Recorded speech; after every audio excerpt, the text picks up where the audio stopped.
नमस्कार सर्वांना माझा जय श्रीराम. मी संदेशा मधुकर भंडारे राहणार पांडवाबा झाली मुक्काम जामखेड. मला या शिबिराबद्दल काय बोलावं हे सुचत नाही. मला एवढे आजार होते.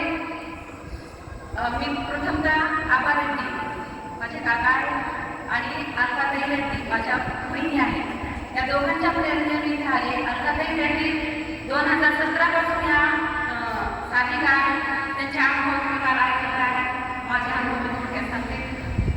मला एवढे आजार होते.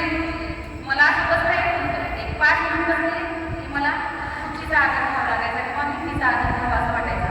एवढा त्रास होता.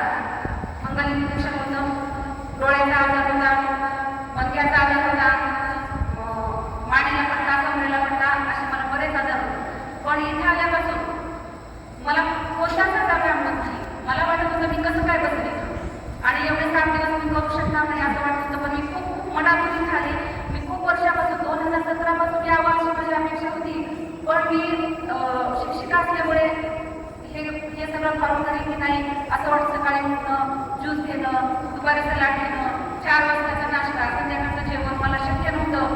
होईल असं वाटत नव्हतं. मी जर त्या मोबाईलची जाणली असते तर आणखी तंदुरुस्त इथं म्हणजे झाले असते. पण मी ऐकले नाही. माझी योग आत्ता येण्याची